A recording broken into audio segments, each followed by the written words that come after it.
Good evening and welcome to this online launch of Dr. Melanie Moen's book, Portraits of Pain, and it's published by Imbali Academic Publishers. Melanie is a senior lecturer at the University of Pretoria, and she's also an educational psychologist. And tonight she's going to chat to Karin Schimke, well-known journalist and author. In 2006, Karin co-authored the best-selling Fabulous 40 and Beyond with Margie Orford, and her latest book, The Karin Book of Rules, she co-authored with a comedy writer, Karen James, and that was released in September 2020. A warm welcome to both of you, Melanie and Karin. Thank you very much. Well, I'm really looking forward to this book. I've been looking at it in the shop and kept on thinking I must read this. So tonight is definitely going to be one of those occasions that I'm sure after this talk, I will definitely go out and buy the book.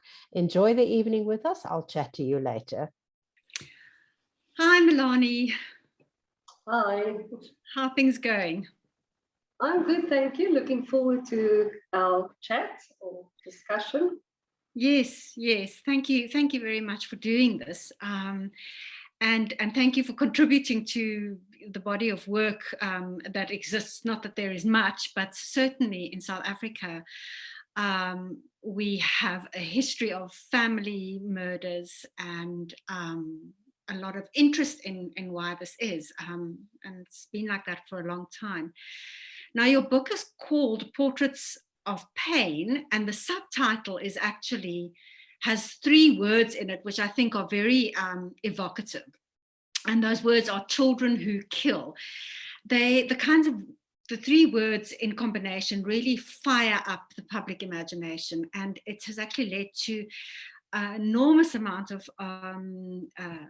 books and movies and things that have been done about children who are considered to be terrible and who do awful things to other people. So I'm thinking, for instance, of Tom Riddle, who becomes Voldemort in Harry Potter.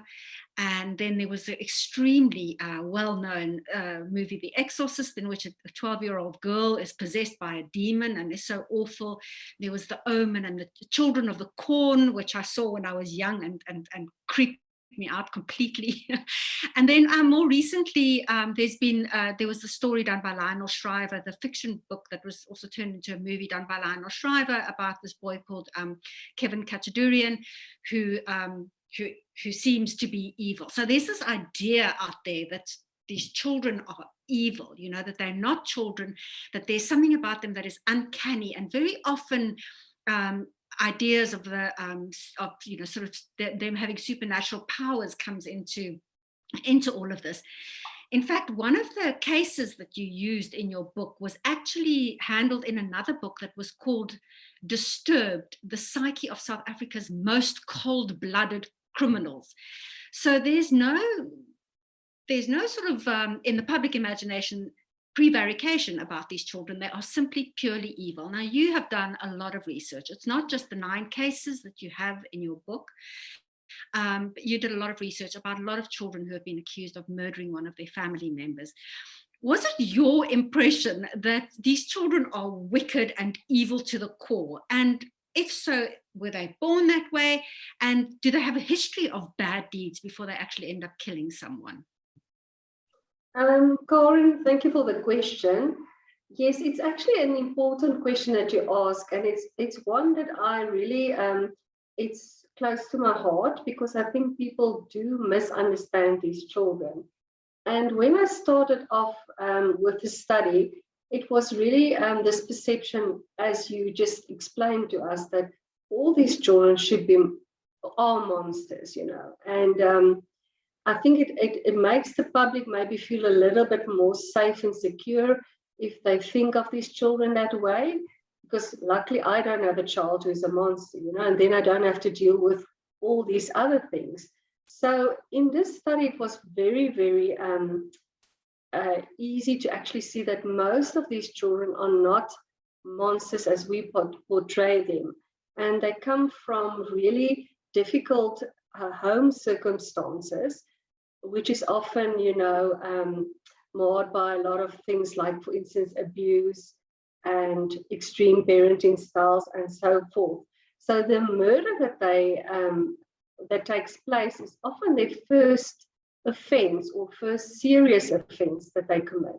So we often see, we had 2 cases where the one boy, for instance, stole from his parents' pharmacy to feed his drug abuse. And in another case, it was actually out of need. But if you ask about, are these children psychopaths, or can we actually diagnose them with oppositional defiant disorder? None of these children were diagnosed with any of these disorders before the murders. And only after the murders, 2 of these cases, some of the psychologists said, oh, we wonder if these children can't be diagnosed with antisocial personality disorder, or can't we? But there was no conduct disorder, which is one of the prerequisites for antisocial personality disorder, is you should see that in the childhood. So for many of these children, this was their first serious offense. And the ones that we could actually follow, because it's not always possible to know what happens to them afterwards, they do not actually commit any other offenses later on in life, because the stressor, for instance, the parent, is now eliminated from their life. And after that, they can actually carry on with their lives, and they do carry on with their lives. So this is not your normal juvenile delinquent child. And it's actually a very difficult task to convince people of this. And like you said, I've looked at this over a number of years now, and I haven't changed my opinion about that. Mm. So it sounds to me then that this image that people have of children, of the possessed child, is something that reflects a fear in society about the vulnerabilities of children that actually result from parenting failures. So it masks, that idea for us masks the truth. And the truth is that parenting is frightening, and that most parents fear that the worst outcome of their parenting is that they're going to end up bringing up a child who becomes involved in violence, and who might, at the very extreme, murder their very own parents. Would you say that that's an accurate description or idea then? Yes, I do think it's an accurate description. And I also do believe that most people, most parents, have really a positive outlook on parenting. In other words, they only want the best for their children. So this is really not the norm, if you understand what I'm saying. So, and I'm also not saying that if you are, for instance, a too strict parent, or if you do one of these things that we will discuss today, that your child will necessarily commit murder. That is also not true.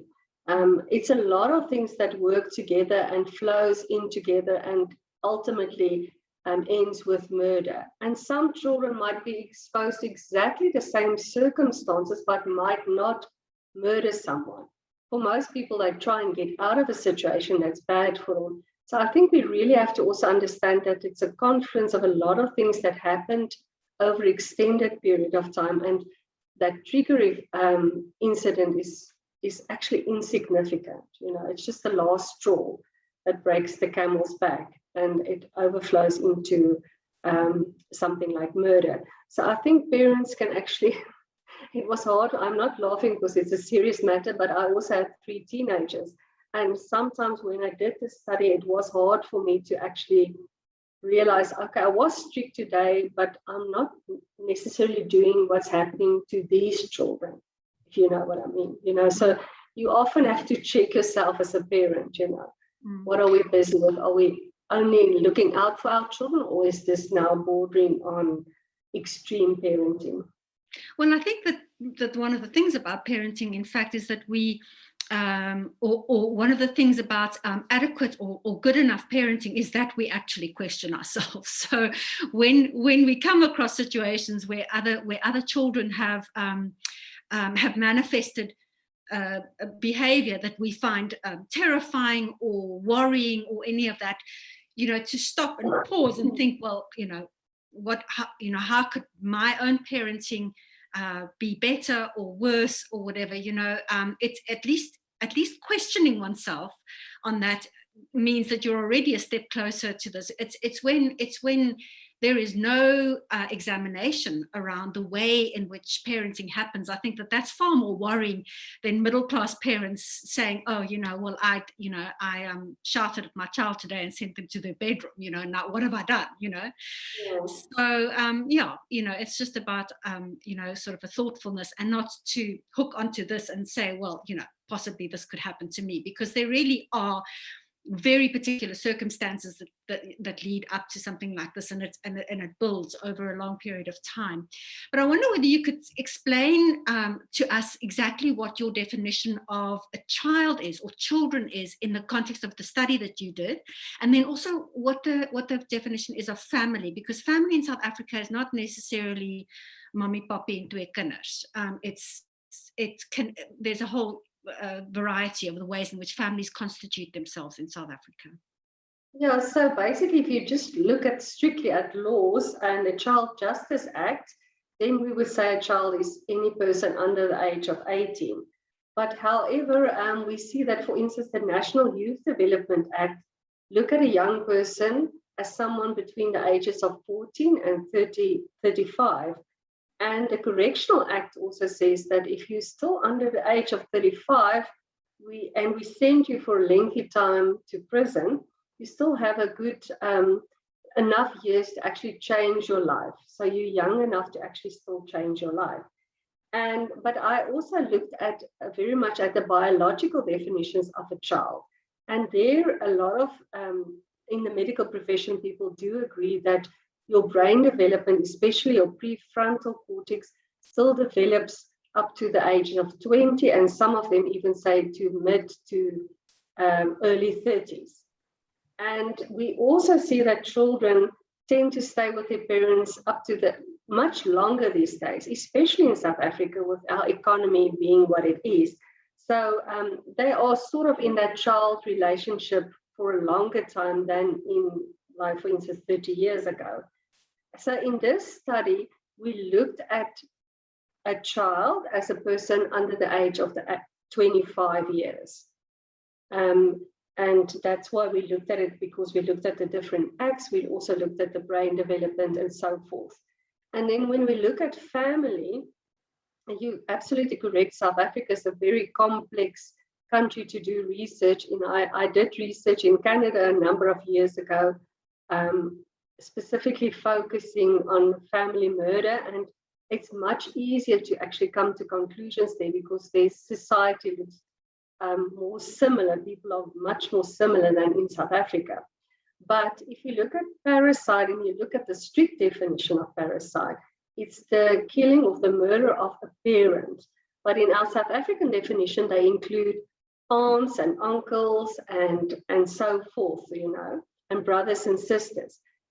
In South Africa also, it's very common for a grandmother to look after children, and she's actually a primary parent in that situation. So that, therefore, in this study, we looked at murder of brothers, sisters, grands, mothers, and fathers, and even at adoptive families. To include and step parents, I suppose. Step parents, yes, yes. Yeah. Okay, now in the book, which is gripping purely because of the subject matter, you give us 9 cases in South Africa. They are not linked to things that we would be able to identify easily. But if you have a long enough history and read about the sort of things, you can place together some of the things. And you talk about the children, you place them in their context, you give us an outline of their family environment, and then you build it up to what, the murder, how the murder happened, and that sort of thing. And in the cases where it was possible, you followed up with what happened to them afterwards. Now, looking at the various influences of all these children and what they might have in common, the one thing that they all had in common, which you noted first in the tables afterwards, is always that they had either a weak or no attachment at all to a primary caregiver. I wonder whether you could please explain to us what attachment means in psychological terms, and what it means for the early relationship between the baby and the caregiver, and what are the manifestations of its failures in adults? Yes, it's actually interesting that was actually the first thing that I noticed in the study, and I was wondering about this, and it was a significant finding in the study. A lot of these children, I think, my own opinion is that a lot of all the children attached to a parent, but many of these parents didn't attach to the child. So attachment theory is a very common theory in psychology, and it was sort of conceptualized by Bowlby, and it's quite well known. And what it says is basically that attachment takes place usually the first 8 months of the child's life. And if you've got secure attachment between a parent and a child, that is ideal, because that's what we want for children. You want them to then feel secure enough to go and explore their world. In other words, find out things around the world and learn new things. So that's why we want secure attachment.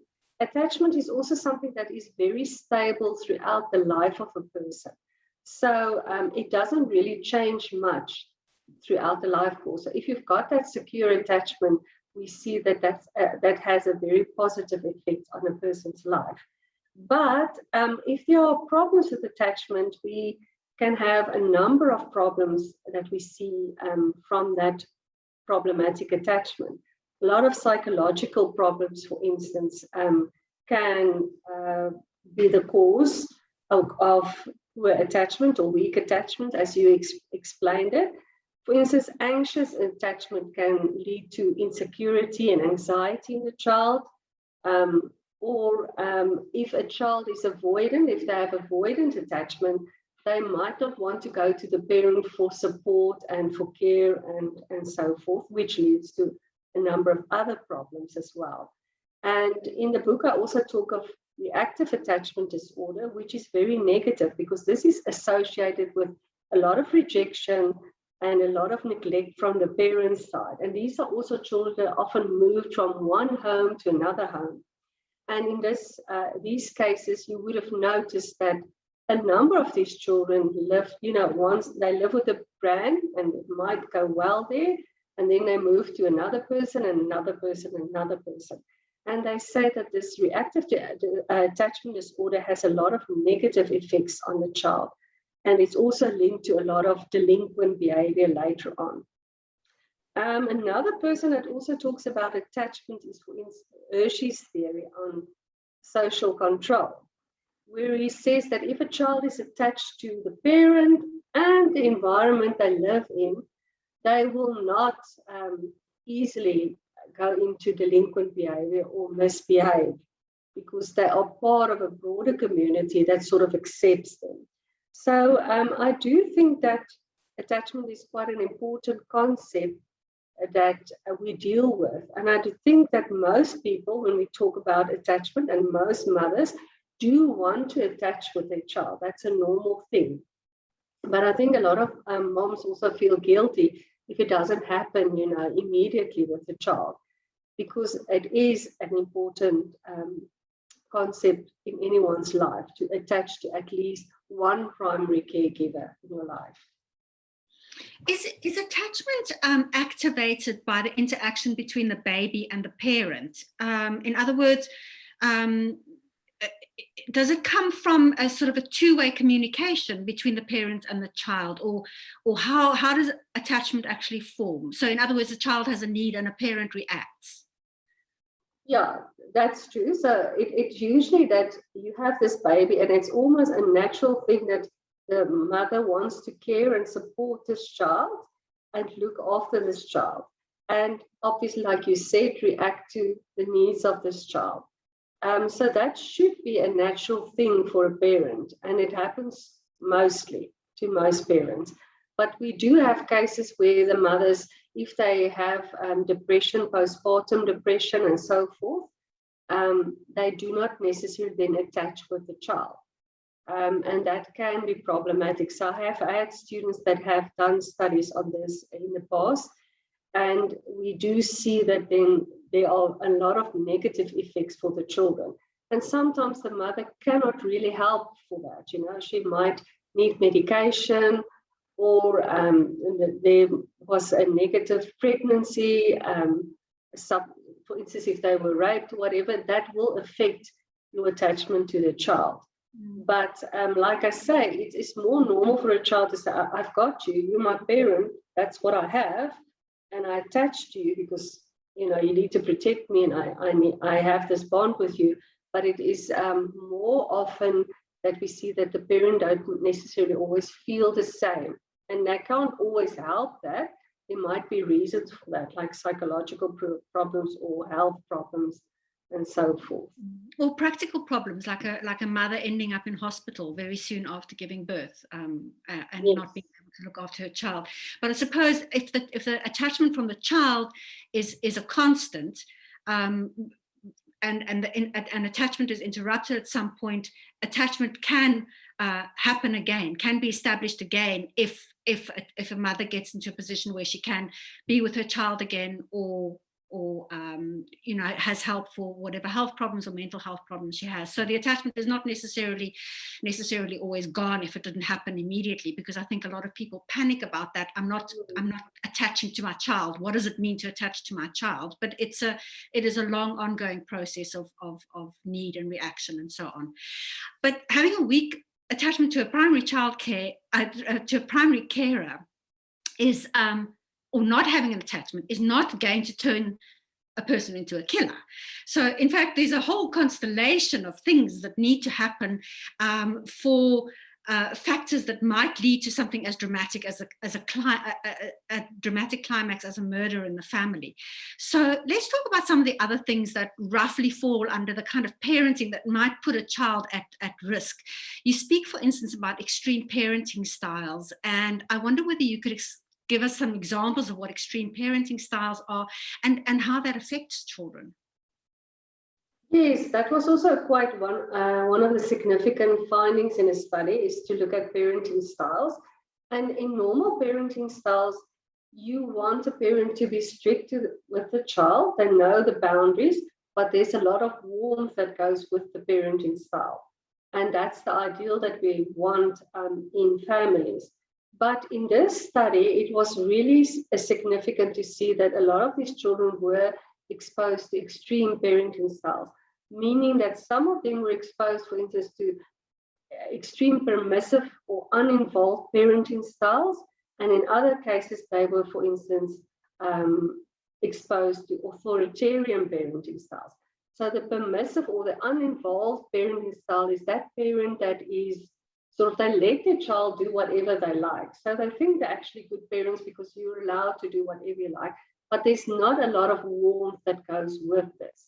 And that leads to a lot of insecurity for the child, and can also lead to a lot of antisocial behavior. So this is one of the parenting styles that we worry about, because we see a very distinct, clear link with delinquent behavior later on.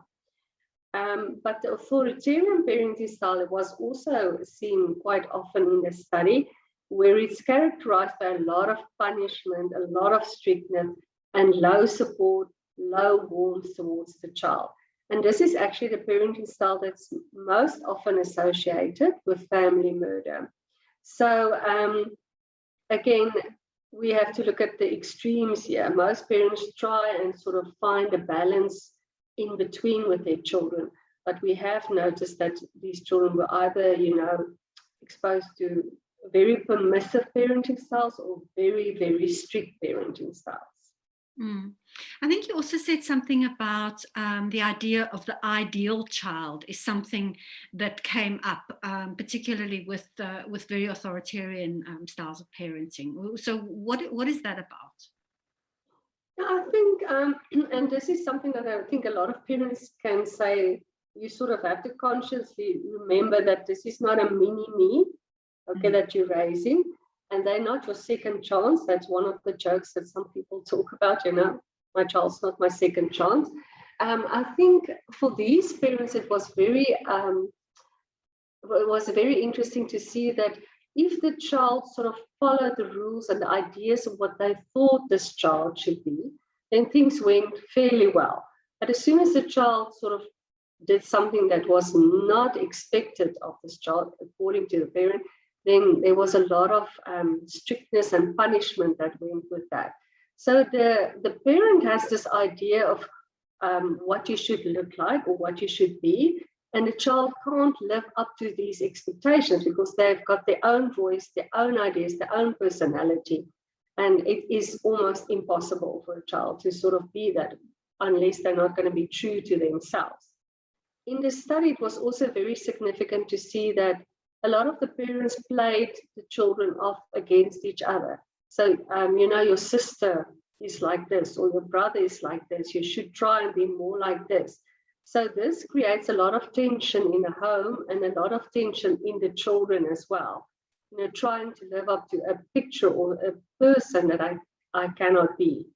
And some parents do it intentionally and others sometimes do it unintentionally, but they do have to realize that this causes a lot of stress for a child, trying to sort of conform to this ideal being that the parent wants. And a lot of resentment, I assume, of always feeling like you're just not good enough. It doesn't matter what you do, it's just not right, Yeah, that's it. Which builds up a lot of internal tension and resentment, I think, when that happens. So you start the book with a quote that I found really sort of shook me to the core, and I'd like to read that quote. It's, "With the exception of the police and military, the family is perhaps the most violent social group, and the home the most violent setting in our society. A person is more likely to be hit or killed in his own home by another family member than anyone else." It's really shocking to think that one thinks that you want to protect your child from dangers out there, but in fact, for most children, the worst danger is in their own home, where there is nobody else to protect them. So I'd like to talk a little bit about abuse, and there are some really awful stories in your book about abuse. What sort of forms of abuse are there, and did you see in the children that you investigated in the book? And what does abuse do to the structure of a developing personality? So abuse was really one of the significant findings in the study. And unfortunately, it also links to overseas studies, international studies, where we see that abuse is definitely one of the most significant findings in family murder. So a lot of these children have been abused. In this study, for instance, a lot of these children have been exposed. For instance, the first case in a book has been exposed to sexual abuse, verbal abuse, physical abuse. I mean, there wasn't actually abuse that this child was not exposed to. And we see that abuse creates a lot of stress within the children and a lot of problems later on in life as well. So, sorry, what was your second part of the question? I think you asked a bit more about abuse. I wanted to know what abuse does to the structure of a developing personality. I mean, does it change it inevitably always in some way? Well, it's actually a good question when we look at abuse, and for instance, if you look at childhood adversity, which is another area that I do research in. We talk about trauma that sort of you carry over from generations and that, but I'll talk about that a bit more later on. But with abuse, for instance, if you've just been exposed to one childhood adversity, for instance, abuse or poverty, we see that has a significant effect on your health later on in life. So we see that you have now a greater chance of developing, for instance, something like autoimmune disease or depression later on in life. So abuse does affect the child. And children, if it happens at a young age, it does affect their brain development.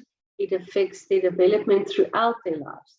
We find, I often also speak to parents about physical punishment, and that happens at home. And we do see studies that have been done at Harvard that, for instance, physical punishment actually contributes to a smaller brain in that child. So it even have, significant structural changes to a person's life or child's development. And we're obviously leaving children then with feeling insecure, feeling depressed, not feeling good about themselves, low self-esteem, and that this overflows to other parts of their lives. For instance, when they go to school, making friends, which was also finding in a study that these children didn't have very good interpersonal skills.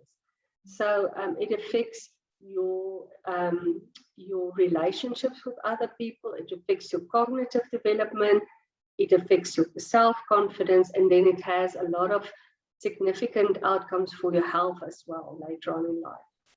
And I assume that the more factors of adversity you have in childhood, the worse your chances are Yes. as an adult. And these studies that I talk about in childhood adversity, this has been researched in the US for years and years now, and hundreds of thousands of people have been through this study.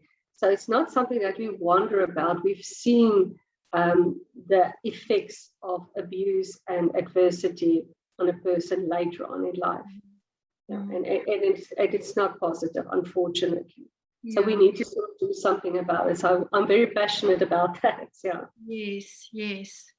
So some of the parents in the studies that you did are truly unequivocally awful. I mean, by any standard, I think that you look at from the outside. But some of them actually just seem quite sort of misguided and a little bit sort of ineffective or gormless, in their parenting.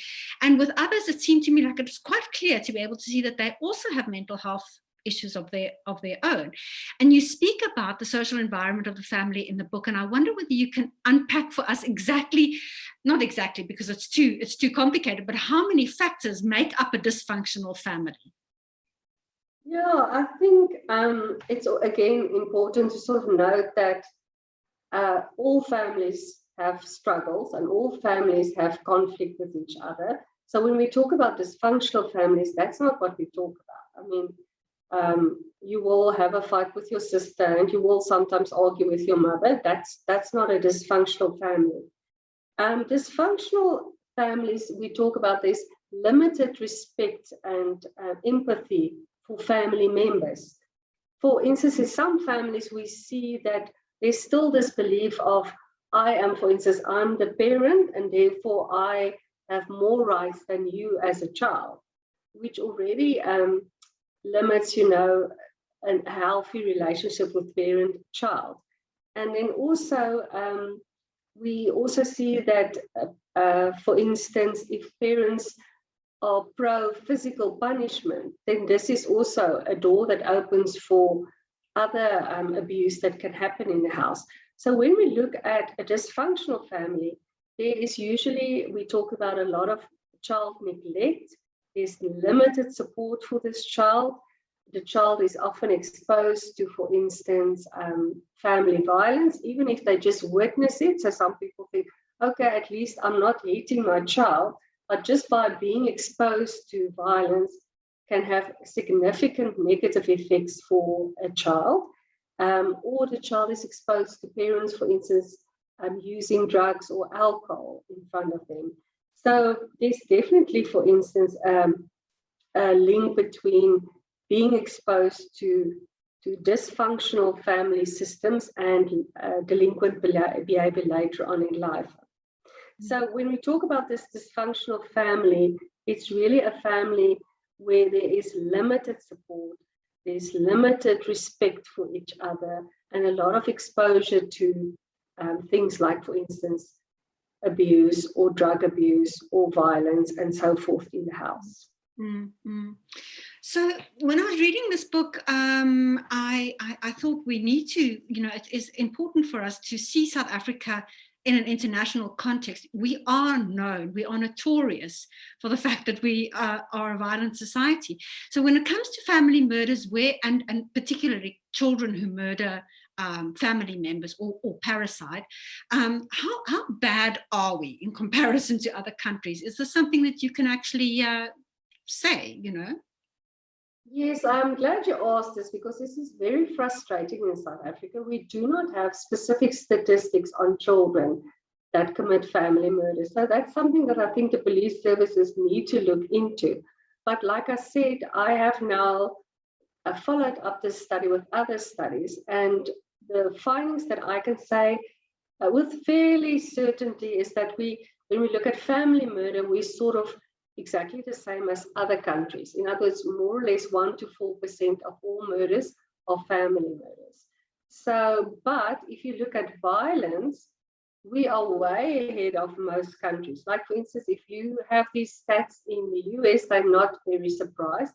They have similar problems than we do in areas in the US. But if we just look at murder, our murder rate is 6 times that of the global average. We have 58 murders a day in South Africa. So there is definitely something that we call a culture of violence that we worry about in South Africa. We talked about the context. I think we can definitely look at the history of South Africa when we look at violence. It has a pathway that we can clearly see. Historically, people had a reason to sort of oppose certain structures in South Africa. And unfortunately, that was done often violently. But after a certain period in South Africa, people started sort of seeing that, I don't have to use violence to get what I need, but this is now the way that I know how to get what I want. And then they carry on with these violence acts. So this has become sort of interwoven into the culture that we have now in South Africa. This is how we solve our problems. What was very upsetting, I did a study in the Cape Province a few years ago, and we asked children to draw what made them sad. And they had to explain that to us. And the teacher told me that the week before, the children actually witnessed someone being shot, and they saw the body there in the community. And in that whole group, we only had one child that drew that scenario, which is very worrying, because what is happening now, children are now seeing it as normal, to be violent. It's sort of something that we don't comment about anymore, because that is part of what's happening in my home.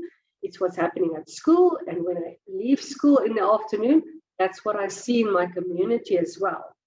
So unfortunately, we see a lot of bullying in our schools as well. I don't actually call it bullying, I call it violence, because if we call it bullying, it sounds like a soft thing.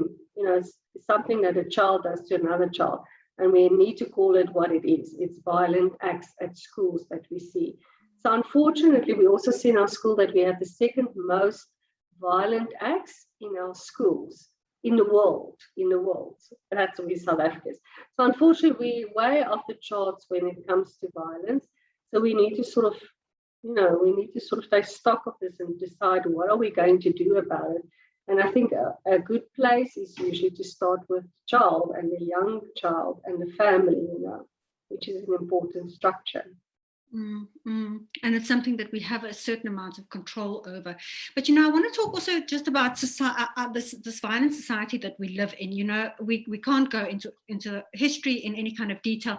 But the fact is that this country was discovered and developed and then exploited by violent means. And in the 20th century, there was a complex system of bureaucratic bullying and oppression and state-sanctioned and state-perpetrated cruelty that kind of kept the majority of the country's population sort of under the thumb, and then there are also theories of patriarchal societies and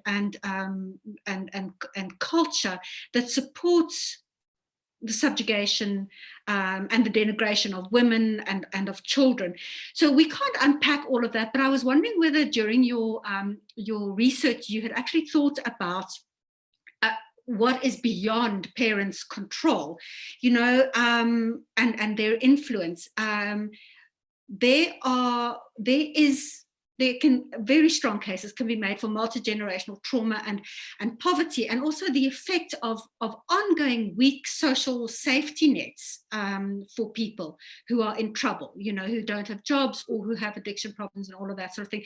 So I wonder whether you could just tell us what you were thinking around that wider context in which violence happens.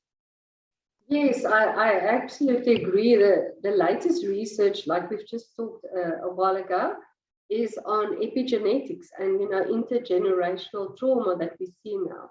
So we even if you look, for instance, at animals, and they did studies on worms, for instance, glowworms, if there was trauma, they can actually see it for 28 generations of worms after that. They can still pick up the trauma. So they talk about a sort of a marker on our genetics. If you look at, for instance, in World War II, people that were in the Holocaust, they could actually see the negative effects of that trauma for a number of generations after that. So that is definitely something that we worry about, that our children and our society has been exposed to a lot of trauma that they couldn't actually help or do anything about. And this is something that they carry over from one generation to another generation. So that is definitely cause for concern. You also talked about poverty and things like that, that a lot of people can't really do much about. And it does have an effect on the development of the young child, for instance, or the mother that is pregnant with the baby. So it does have a significant effect. If you talk about structures and theories, I heard you talk about the patriarchal structures that we have in South Africa. We still have a long way to go on that as well, on that front as well, because we often see that, we still have families, and I'm talking about all cultures, that we still have this, I'm the head of the house, often males that say that, I'm the head of the house, and, you should listen to me, and everyone else is below me and not as important as I am. And if we look at cultural things that happens in certain societies, for instance, something as cultural as lobola, paying lobola for someone, can also be a problem when we look at violence, for instance.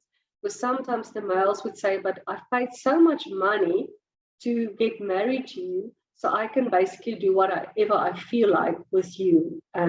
Which is a big problem in South Africa. It wasn't intended as that, culturally as that, but then it worked out like that. So I think we've got a number of issues. You talked about a lot of issues, and you said you can't really talk about everything. But I think there are definitely a lot of things that happens that's out of people's control. But I also do believe that there's a lot that we can do if we really want to make changes. So I'm not one of those people that say nothing can ever change, and this is now what we have to accept. But I think we first have to understand where all these problems come from before we can actually make plans and things like that. Yeah. And if it's okay with you, I'd like to end off with what we can do, so that we can end off on a happier note. But I want to ask you then, just in summary, looking at all these various factors and things that build up and push a child over the edge. What is it that makes a child generally go from suffering silently or from acting out their suffering in other ways, like drugs or sex or self-harm, to actually murdering a member of the family? Is there something that might just tip the balance in that direction? I think we've talked about it today, but it is extremely important that people don't think that I say if you've been abused or if you had bad parenting that you will become a murderer. That's not what I'm saying. But I think these children that we've seen in the study had a number of things that they had to sort of deal with throughout their lives. And as an adult, it's easy for you to sort of say, I'm going to divorce my husband because he smacks me around or whatever. But a child doesn't have those options. And often they're sort of stuck in this situation and they can't get out of the situation. And they're also not cognitively developed so that they can make plans necessarily. So what we've seen in these children is definitely, if we look at a number of things, we look at definitely the attachment that we talked about today, that they had a very weak attachment or no attachment with the primary caregiver. A lot of these children experience abuse in their lives. And then there were also children that had experienced loss and they had to sort of deal with loss on their own. There was no one that actually acknowledged it. We talked about disenfranchised grief that these children experience often. A number of them had either no relationship with the father figure or a very bad relationship with the father figure. And we've talked about the ideal child. For many families, they wanted these children to fit into this box of what they think the child should be. And we talked about extreme parenting styles. And then a lot of these children wanted to get out of the situation. So like we say, it's normal behavior to rather get out of the situation than to rather go over and to commit a crime such as murder. But they try to commit, for instance, suicide. They try to use drugs to get out of the situation, but obviously it culminates into a lot of things happening at once. And then when you look at these trigger reactions that these children have, that's not really very significant if you think of the broader idea here. For instance, just to quickly summarize, if your cup is full, for instance, and you just add another drop, it will spill over. And that's how I see these children. You know, their cups were really full with things that they had to deal with in their lives. And then, for instance, if you just look at that first case and you think of, it was an argument about, can I go out tonight or can't I go out tonight? And you think, why did you murder your parents because they told you not to, that you couldn't go out tonight? It doesn't make sense. But if you understand the background of that child, it makes a lot of sense. You see that it spills over. So these children do have other personality factors that also contribute to these problems. But ultimately, it's a number of things that comes together and spills over in murder. Obviously, we do know that there are some children that can be diagnosed with conduct disorder or antisocial personality disorder later on in life, after the age of 18. But it wasn't the norm.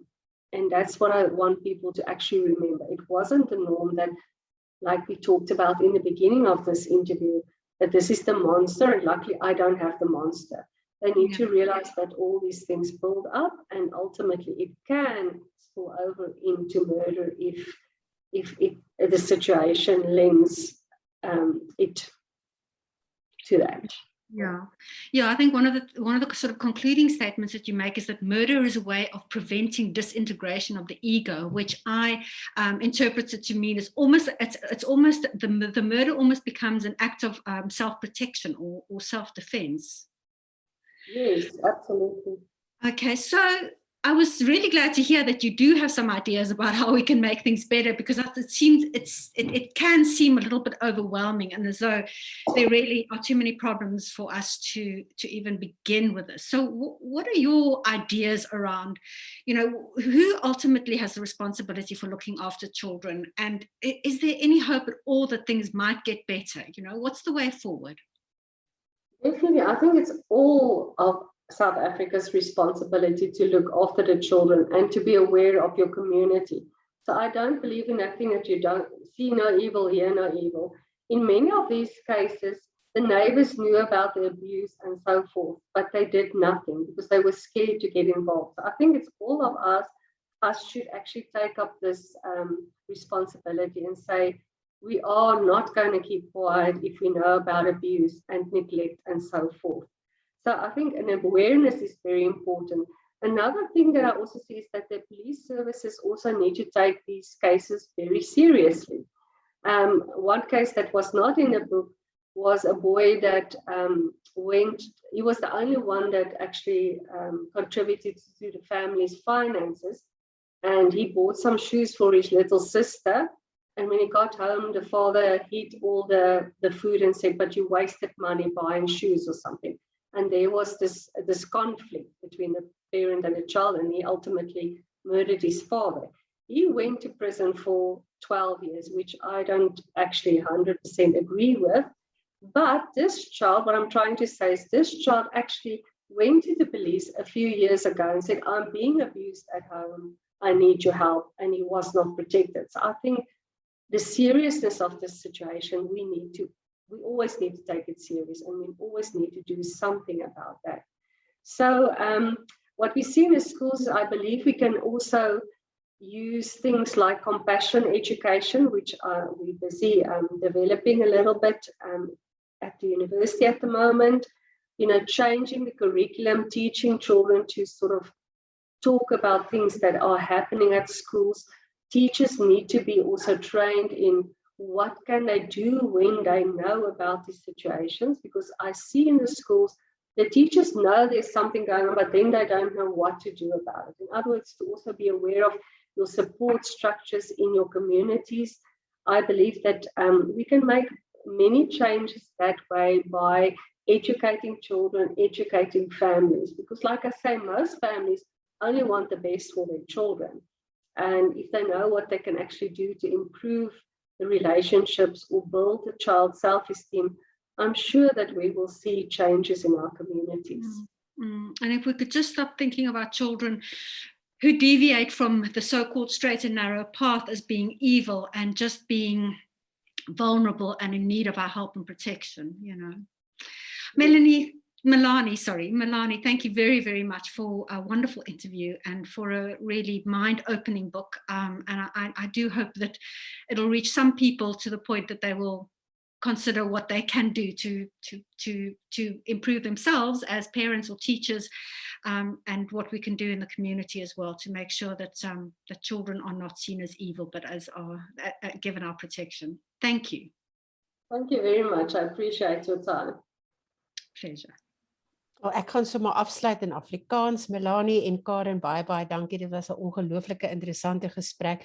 En ek wil vir jou sê, Melanie, geluk met hierdie boek. Ek dink dit is 'n baie belangrike boek en ek sal almal van julle aanraai om die boek te gaan koop. Hy is beskikbaar aanlyn by Graffiti boeke, sowel as by ons winkel in Zambesi Junction. Nogmaals dankie vir die heerlike gesprek en dat julle saam met ons by Graffiti gekuier het. Ek hoop ons sien mekaar binnekort weer. Baie dankie. Baie dankie. Dankie. Lekker slaap, ons kuier gou weer saam.